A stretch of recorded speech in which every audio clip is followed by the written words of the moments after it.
Hello everyone, welcome to a tutorial of the Nordic curls with our force negative method.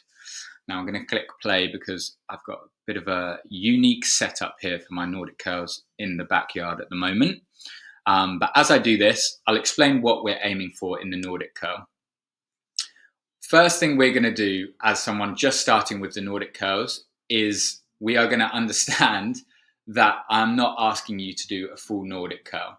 This is about bringing the exercise to meet your current level of strength capacity in this specific movement and not the other way around. I'm not asking you to try and to be able to do a Nordic curl straight away. We manipulate the exercise to ensure that you're working at your maximum strength capacity throughout the whole movement with the minimal amount of support required. So with that in mind, everyone will be able to perform a Nordic curl, just like everyone can perform a chin-up. All we do is change the amount of support that we give ourselves through the movement of that specific exercise. So whether it's a lowering phase, that specific part of the movement, or the concentric phase as we're bringing ourselves up through the movement. So once I've eventually set myself up here, I demonstrate exactly how that can look like for a beginner, where you've never done a Nordic curl before. You definitely can't achieve a full Nordic curl, but this is how we walk you through the exact same movement pattern of a Nordic curl with the manipulation of the body and the support that you're requiring for the movement. So the first thing I'm going to do here is you see me tuck the tailbone, and that's just to engage the glutes and engage the core. That gives me a nice stable trunk to make sure that I'm not putting too much load in the lower back. And then this is exactly where you're going to start if you're a complete beginner. You're going to start to pike at the hips once you've brought yourself forward where you can feel the hamstrings contracting. And I demonstrate in the video here in quite a quick fashion. But remember, for these lowering portions of a force negative lift, we're trying to spend about 30 seconds in that lowering phase. So what that is going to mean for you as a complete beginner is that you've moved forward slightly in the movement to engage the hamstrings. And then you're actually going to start piking at the hips like I do here, because that is going to enable you to last 30 seconds through this lowering phase. And then you can see you use your hands on the floor to slowly move yourself forward. And then you're at the bottom of a Nordic curl. So therefore, this exercise can be molded and adjusted to fit anyone's strength level, whether you're stepping foot in the gym for the first time or you've been training for 10 plus years. Because we're using bodyweight exercises as our gold standard, we can manipulate and adjust these exercises to suit your level of strength rather than the opposite way around. And then in order to bring yourself up, you push through the hands as much as you need to, whilst, and this is really important, working at 100% capacity of your hamstring strength. So this isn't just a push up and you restart the exercise again. We're making the most of every part of the rep. And that means that for that concentric portion of the movement, before you go anywhere, you're driving your heels up into whatever your anchor is here to make sure your hamstrings are working at 100%.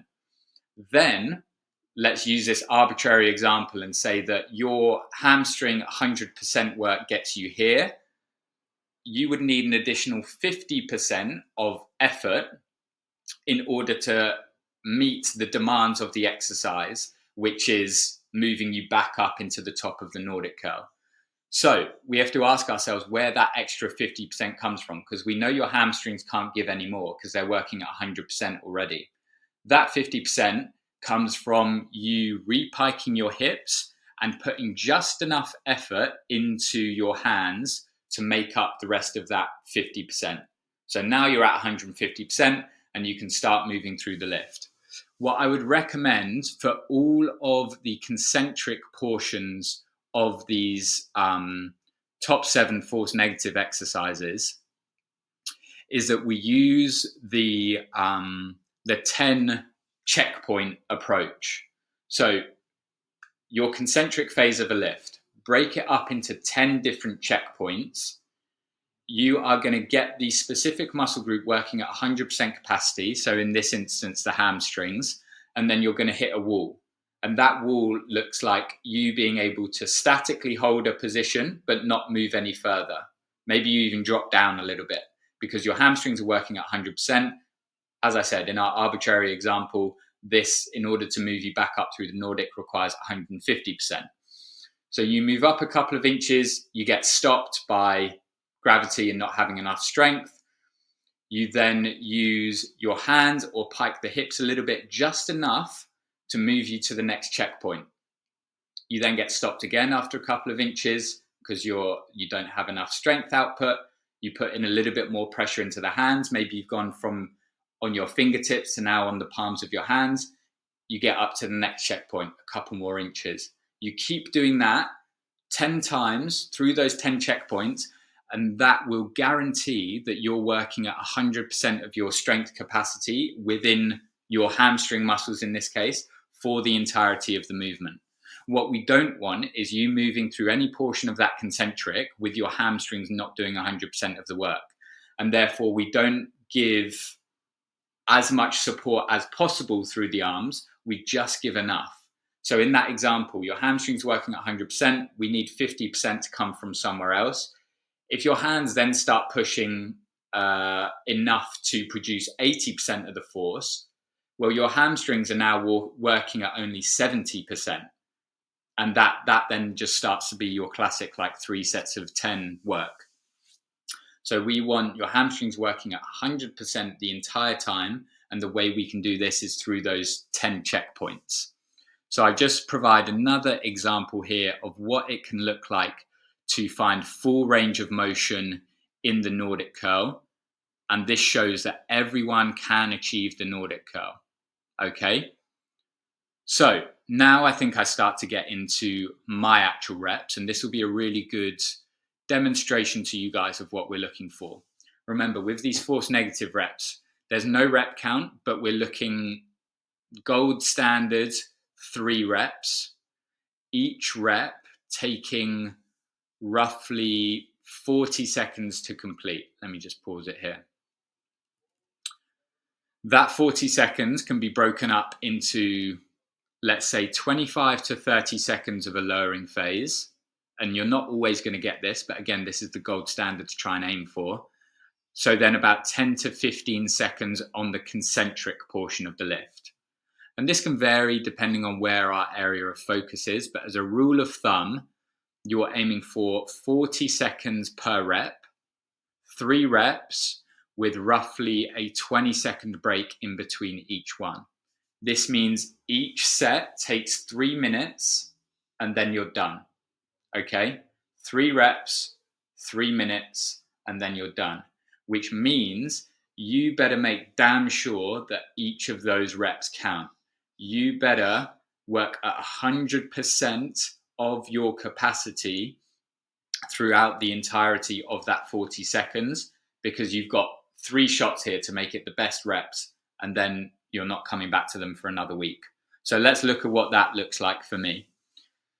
Glutes are squeezed. I actively drive my heels up into the sandbag here, which means that my hamstrings are working at 100% capacity.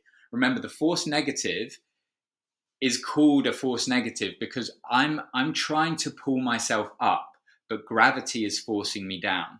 So you're not just lowering yourself through a lift. If I wanted you to just lower yourself through a lift, I'd say lower yourself down for 10 seconds. That's not what we're doing here. We're putting our body in a position where we actually don't have the strength capacity to keep ourselves in that position or even pull ourselves back up. We are working at 100% capacity. Gravity is working against us at 110% capacity. And therefore, despite our best efforts to try and pull ourselves back up, gravity is forcing us down. Where we then start to bring manipulation in is because we want this fight against gravity to last as long as possible. So what you'll see me do here is I start to pike my hips a little bit in order to make it last long. 100% of my effort is going into trying to pull me back up, but gravity is forcing me down. And then the lower I get, the more fatigue I accrue, the harder the exercise becomes as I go through the strength curve. And then right at the bottom here, I need to use my hands, fingertips first, and then full hands to finish off the rep. And then that is my lowering phase done. I've just done, what would that have been, 20, 25 seconds of trying to pull myself back up, but gravity winning that battle and pulling me all the way down. But I'm manipulating every step of the way to make the rep last long. What we're not doing is starting off really difficult, getting to a point where we've moved up in intensity of the strength curve, and then just falling down, because then the rep's over and that's just a normal rep, and that's not what we're aiming for. We want to push that difficulty, get to the point where we assess and recognize that if we moved any further through the lift in this current position, the lowering phase would be over. And we therefore manipulate the body by, in this case, piking our hips, and then eventually putting our fingertips on the ground, putting our hands on the ground, and making sure that lowering phase lasts as long as possible. Then from the bottom here, you start to see me using this checkpoint idea. So I just position myself, make sure the knees are feeling comfortable. And then from this position here, I drive using my hamstrings at 100% as much as I can. I'm putting minimal force through my hands. And as I come through the strength curve, you'll be able to see how much effort I'm putting in by my facial expressions. I try and lift one hand up, so my hamstrings are still working at 100%. As we move through the strength curve, we know that it creates this like inverse curve where it's a little bit easier at the start of the movement. I can get that initial lift up off the floor. Then it becomes really hard and I need to start using more assistance. But then we reach a point in the movement where it actually starts to become easier. And that's when I can start to remove assistance by removing one hand, maybe trying to create less of a pike in my hips as I come up. But the whole while, we are matching the level of support to ensure that I'm still working at 100% capacity throughout the lift. Let's take a look at this second rep after I have a little break. So all in all, that takes, I think, roughly 40 seconds. Then I have 20-second break. Maybe I took a bit longer. And then I'm going in for rep 2. Straight as an arrow. Then the hips start to pike. 100% of the work is in my hamstrings as gravity starts winning that war. So I start to pike my hips even more. I'm actively trying to pull myself back up. This isn't just a standard lowering phase. This is a force negative. There's a big, big difference. Now I'm using one hand to guide me down. Now 2, all the while working at my maximum strength capacity. And then I readjust to come back through the concentric portion of the lift. So you'll see here, maximum effort to try and bring me up. My hamstrings are working at 100%. My arms are helping me out as little as possible, but still enough to get me through my objective, which is to get me back to the top of the lift. And you can see just how long this lasts. There is no falling down. There's no springing back up. That would defeat the purpose of the force negatives. We want to be working at 100% through the entirety of the lift. Have a little break. Third and final rep coming up. It's a big, big struggle. So fatigue has accrued, which means this third and final rep might be very difficult. It might look completely different to the first rep. You'll probably see this even more in videos for like my pike press up and my planche push up. Man, I really milk the rest period here. But eventually I'm ready to perform my third rep.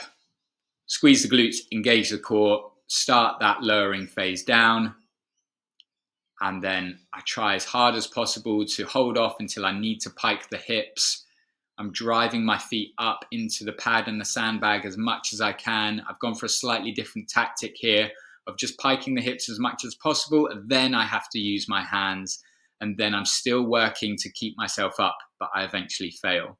The failure is probably going to look a little bit more dramatic on this last set compared to the first because of the amount of fatigue that you've accrued. And then again here, I'm trying to use my hands as little as possible, using the pike in my hips to actually bring myself up. I'm pushing into my hands roughly at about 5 to 10% here, so I can ensure that my hamstrings are doing as much work as physically possible, And then even that last portion of the lift is feeling impossible to bring me up, but I eventually do.